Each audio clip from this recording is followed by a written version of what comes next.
बिस्मिल्लाहिर्रहमानिर्रहीम। अस्सलामुअलैकुम मेरी प्यारी बहनें, मैं उम्मीद करती हूँ कि आप सब ठीक ठाक होंगी, अपने घरों में खुश व आबाद होंगी। अल्लाह पाक आप सबको अपने घरों में खुश व आबाद रखे, हंसता मुस्कुराता रखे, आपके बच्चों की ज़िंदगियाँ हों, आप अपने बच्चों की खुशियाँ देखें। आमीन सुम्मा आमीन। जो मेरी बहनें मुझे सुन रही हैं, अल्लाह पाक आप सब की नेक दिली हाजात जो हैं वो पूरी फरमाए। आप जो दुआएं ज़िम्मे लगाती रहती हैं, अल्लाह पाक आपकी वो तमाम दुआएं मुस्तजाब फरमाए।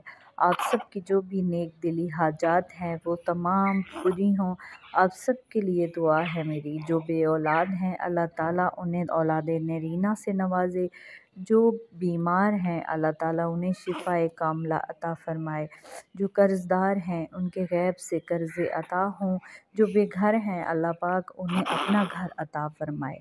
और सबसे ज़्यादा जो ज़रूरी होता है मेरी बहन, वो होता है ज़हनी सुकून, दिल का सुकून और ज़हनी सुकून। अल्लाह ताला आप सबको ज़हनी सुकून अता फ़रमाए। आमीन सुम्मा आमीन। दुआओं की कबूलियत के लिए आमीन लाज़मी टाइप करना है। क्या पता आपके आमीन कहने से किसी भी बहन की दुआ कबूल हो जाए और उसकी ज़िंदगी संवर जाए, क्योंकि ज़िंदगी गुजारना जो है ये मुश्किल हो जाता है जब इंसान मुश्किलात में घिरा हो। अल्लाह ताला ने अगर दुनिया में भेजा है तो इसका मकसद ये नहीं कि हर वक्त ही अफसरदा रहें और ये ज़िंदगी ऐसे ज़ाया हो जाए। ये ज़िंदगी बहुत कीमती है, एक बार मिली है, इसे आपने ज़ाया नहीं करना है। ऐसे ही ज़िंदगी गुज़र जाती है, लेकिन अगर अच्छे से गुज़र जाए तो सबसे अच्छी बात है। ज़िंदगी के तमाम लुत्फ़ लें और ख़ुशियाँ समेटें अपनी गोदों में। आज मैं आपके लिए जो वज़ीफ़ा लेकर आई हूँ, ये है कि हमेशा शौहर जो है वो काबू में रहेगा। इसका मतलब ये नहीं कि वो आपकी जो ऐसी भी नाजायज़ ख्वाहिशात हैं या नाजायज़ बातें हैं वो मानेगा, नहीं। जो शौहर जायज़ हकूक़ भी पूरे नहीं करते, अपनी बीवियों को मोहब्बत की नज़र से भी नहीं देखते, ना उन्हें कोई इतना सराहते हैं, ना उन्हें इम्पोर्टेंस देते हैं, उनके हर काम में वो ऐसे कीड़े निकालते हैं कि वो बेचारी डिसअपॉइंटेड हो जाती हैं, डिप्रेशन में चली जाती हैं और फिर कभी भी वो ठीक नहीं हो पाती हैं, अपना कभी भी ख़्याल नहीं रखती हैं, क्योंकि शौहर उन्हें इतनी इम्पोर्टेंस नहीं देते। एक औरत की ज़िंदगी की खुशियों का दारोमदार उसके शौहर पे होता है, उसकी ज़िंदगी में आने वाले मर्द पे होता है।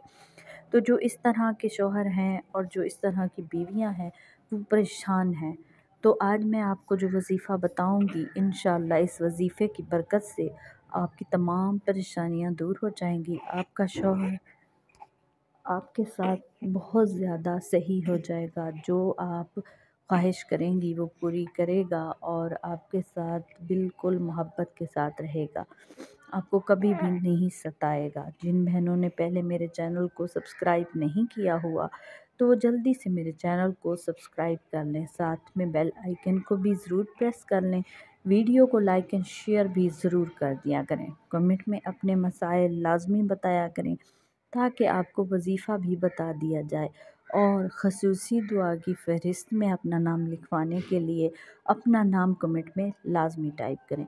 आपने सूरह इखलास को पढ़ना है और पढ़ना ऐसे है कि 60 रोज़ से ज़्यादा, यानी कि 2 महीने से ज़्यादा हों, आप उसको पढ़ती रहें, कसरत के साथ पढ़ती रहें।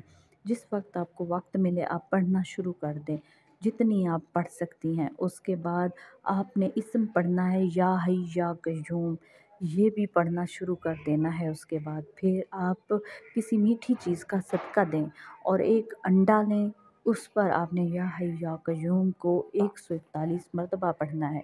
वो अंडा आपने बाहर रास्ते में कहीं फेंक देना है। फिर उसके बाद आप या हय्य या क़य्यूम का विर्द करें और उसके बाद आप खाने पर दम करके अपने शौहर को खिला दिया करें। इंशाअल्लाह आपका शौहर आपके काबू में रहेगा, वो आपकी तमाम خوشیاں پوری کرے گا، آپ کے ساتھ خوش رہے گا، آپ اس کے ساتھ خوش رہیں گی، آپ کا گھر آباد رہے گا، آپ ہمیشہ ہنستی مسکراتی نظر آئیں گی اور آپ کی خوشیاں لوٹ آئیں گی انشاءاللہ انشاءاللہ۔ اللہ تعالیٰ کی ذات بہت بڑی ہے، وہی سب کچھ کرنے والا ہے اور وہی سب کچھ کر سکتا ہے، وہ ہر چیز پہ قادر ہے اور وہی کرے گا۔ آپ کے دل کو سکون دے گا، آپ کے ذہن کو سکون دے گا، آپ کی یہ پریشانیاں صرف وہی دور کرے گا۔ ہم تو صرف وسیلہ ہیں، کیا پتہ میرے توسل سے اللہ تعالیٰ آپ کی زندگی بدل دے، کسی ایک بھی بہن کی زندگی بدل جائے تو میری آخرت سنور جائے گی۔ میرے لیے بھی دعا کریں، اپنے لیے بھی دعا کریں، دوسری بہنوں کے لیے بھی دعا کریں۔ اللہ تعالیٰ آپ کو اپنے حفظ و امان میں رکھے، خوش رکھے، شاد و آباد رکھے۔ ملتے ہیں اس سے اگلے وظیفے کے ساتھ، تب تک کے لیے اللہ حافظ۔